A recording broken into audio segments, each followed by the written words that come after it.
नमस्कार विद्यार्थी मित्रांनो. महाराष्ट्र लॉ सीईटी 5 इयर्स 2025चं जो रिझल्ट लागलेला आहे, त्यानंतर जे काही पर्सेंटाइल आलेले आहेत, त्यामध्ये विद्यार्थ्यांच्या मनामध्ये खूप मोठा संभ्रम आहे. काही विद्यार्थ्यांना आन्सर कीमध्ये जो आन्सर की टिक केलेला आहे, त्याऐवजीच वेगळाच कोणतातरी आन्सर त्यामध्ये टिक झालेला आहे, असं खूप विद्यार्थ्यांचे त्यामध्ये डाउट्स होते. त्यानंतर खूप विद्यार्थ्यांचा हाही प्रश्न होता, की सर मला 50 मार्क्स आहेत, तरी मला 20, 10 पर्सेंटाइल असं पर्सेंटाइल मला भेटलेले आहेत. सो ते जर आपण करत असतानाच आज नवीन एक अपडेट आलेली आहे, की विधी पर्सेंटाइलची होणार चौकशी. सीईटीचं एकही केंद्र राज्याबाहेर नसणार. विधी पर्सेंटाइलचं जे काही कोणती चौकशी होणार आहे, यामध्ये परीक्षेमध्ये खूप मोठा घोळ झालेला आहे का? त्याची संपूर्ण माहिती या व्हिडिओमध्ये तुम्हाला देणार आहे. संपूर्ण व्हिडिओ बघा. जेणेकरून तुम्हाला सर्व गोष्टी माहिती पडतील, की नक्की सीईटी सेलमध्ये काय प्रॉब्लेम चालू आहेत का? या काय पुढे आपल्याला करायचं आहे?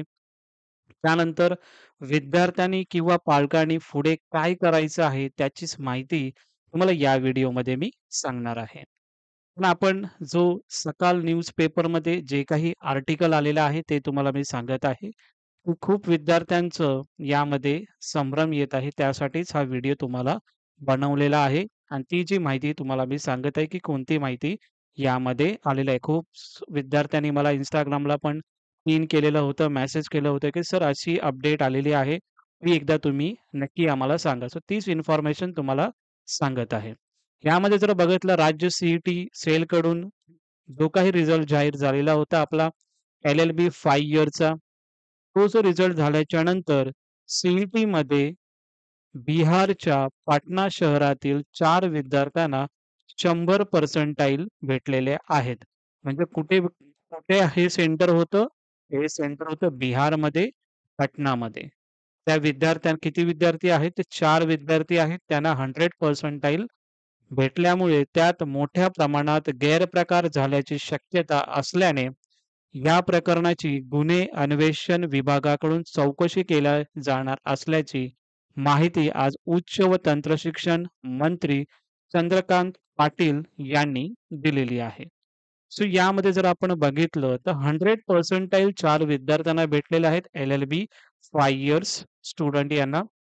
जे सीईटीची एक्झाम दिली होती बिहारच्या पाटणामध्ये. पहिली गोष्ट मला असं वाटतंय, की यामध्ये महाराष्ट्रामध्ये एवढे मोठे सेंटर असताना सुद्धा बाहेर आपण एक्झाम का कंडक्ट करत असतो आणि आपण का एक्झाम सेंटर देत असतो, हे मला काहीही यामध्ये समजत नाहीये. लास्ट इयरला पण आपण बघितलं असेल तर मागच्या वर्षी एम-बी-एच्या सीईटीमध्ये अशा गैरप्रकारचे प्रकरण हे समोर आलं होतं.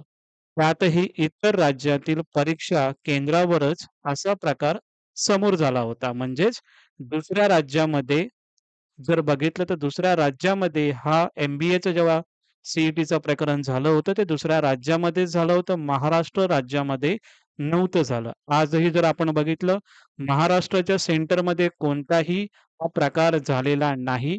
फक्त हा बाहेर राज्यांमध्ये म्हणजे बिहारमध्ये हा जो प्रकार झालेला आहे. यामुळे राज्य सी-ई-टीच्या कोणत्याही परीक्षेचे केंद्र यापुढे महाराष्ट्र राज्य सोडून इतर राज्यात दिले जाणार नसल्याचे पाटील यांनी जाहीर केलेले आहे. म्हणजेच आता पुढे जे काही एक्झामिनेशन होतील, ते महाराष्ट्र सेंटर किंवा महाराष्ट्रामध्येच होतील. बाहेरच्या राज्यांमध्ये किंवा बाहेरच्या राज्यामध्ये, केंद्रामध्ये तिकडे होणार नाही. एल-एल-बी सी-ई-टीच्या परीक्षेचा निकाल जाहीर झाला. यात 100 पर्सेंटाइल मिळवलेल्या पहिल्या 4 जणांमध्ये बिहारमधील पाटणा येथील परीक्षा दिलेल्या विश्वेश पाठक, हिमांशू जयस्वाल, प्रखर ज्योती आणि संस्कृती सौंदर्य यांचा समावेश आहे.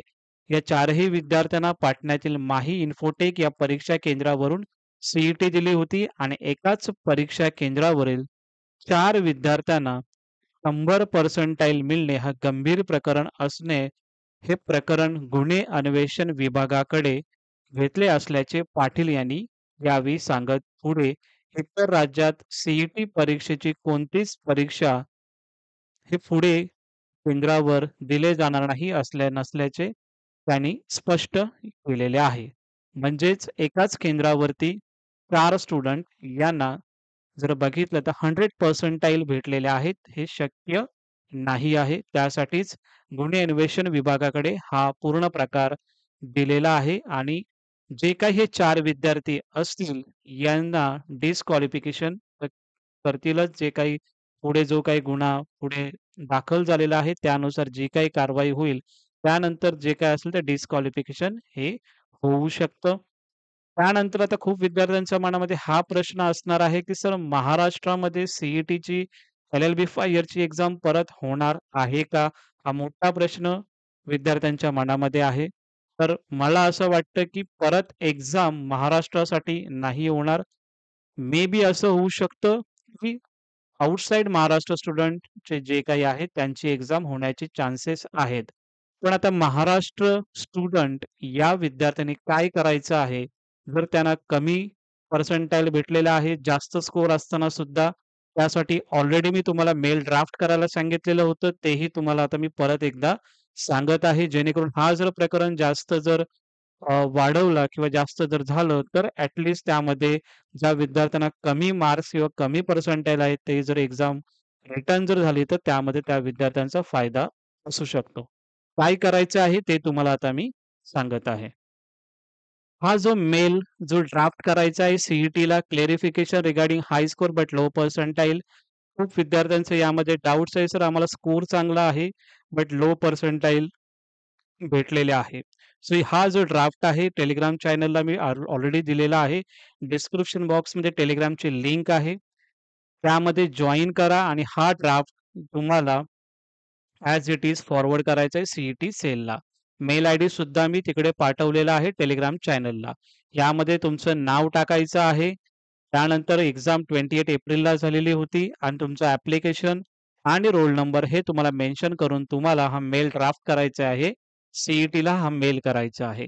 आणि जर पालक असतील किंवा विद्यार्थी हे जर सी-ई-टी सेंटरला जर व्हिजिट जर केलं, त्यासाठी जर तुमच्याकडं आन्सर की असणं गरजेचं आहे. त्या आन्सर कीमध्ये जर तुमचा स्कोर 50, 60, 70 अशा पद्धतीने स्कोर येत असेल आणि तुम्हाला 10 पर्सेंटाइल, 12 पर्सेंटाइल असं जर भेटलं असेल, तर नक्कीच जर तुम्ही व्हिजिट करा सी-ई-टी ऑफिस सेंटरला जो की मुंबईमध्ये आहे. जर पालक आणि विद्यार्थ्यांनी हा जर प्रकरण जर पुढे ठेवलं धरून, तर मग काही ना काहीतरी चेंजेस यामध्ये होऊ शकतात. नाही तर मग डायरेक्टली जे काही पर्सेंटाइल तुम्हाला आलेले आहेत, ते तुम्ही एक्सेप्ट करून पुढे कॉलेजसाठी तुम्हाला जावं लागेल. सो मला असं वाटतं, की यामध्ये चेंजेस खूप होऊ शकतात. कारण की ऑलरेडी विद्यार्थ्यांना खूप छान मार्क्स आहेत, पण पर्सेंटाइल खूपच कमी आलेले आहेत. सो यासाठी हा मेल तरी ड्राफ्ट तुम्ही करा, असं मला नक्की वाटतं. ओके. जर तुमच्या अजून काही प्रॉब्लेम्स असतील, काही डाउट असतील, तर मला कमेंट सेक्शनला कमेंट करा. नक्की मी तुम्हाला यांच्यावरती रिप्लाय देण्याचा नक्की प्रयत्न करेन. Okay. Thank you so much.